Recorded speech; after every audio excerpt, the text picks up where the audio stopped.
Шақиқ әл-Балхидің әңгімесінен жеткен хабар. Ертеде Ибрахим ибн Адхам Басра қаласы маңынан өтіп бара жатқанда, оның жанына бір топ адамдар жинала қалады.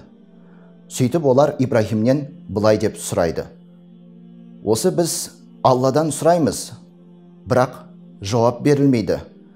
Бұның себебі неде?" деп шағымдана сұрайды.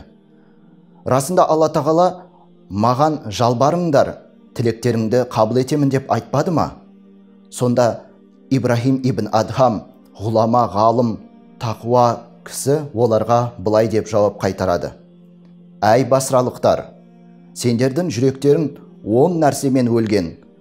Қалайша дұғаларыңа жауап берілсін? Біріншісі, Алланы білдіңдер, алайда хаққысын бермедіңдер. Екінші, Құранды оқыдыңдар, бірақ оған амал етпедіңдер. Үшінші, пайғамбар Мұхаммед алейхиссаламды сүйетіндеріңді айттыңдар, бірақ оның сүннетін тәрк еттіңдер, оны орындамадыңдар. Төртінші, шайтанды дұшпан деп білдіңдер, алайда оның соңынан ердіңдер.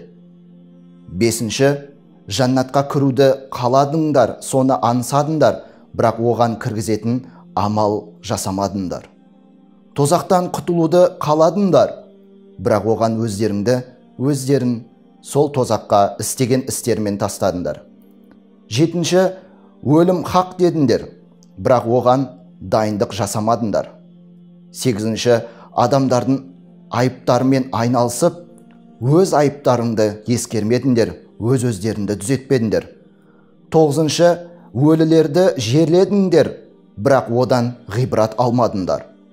Оныншы, Алланың нығметінен жедіңдер, алайда сол үшін шүкір етпедіңдер деп ескертіп айтқан екен.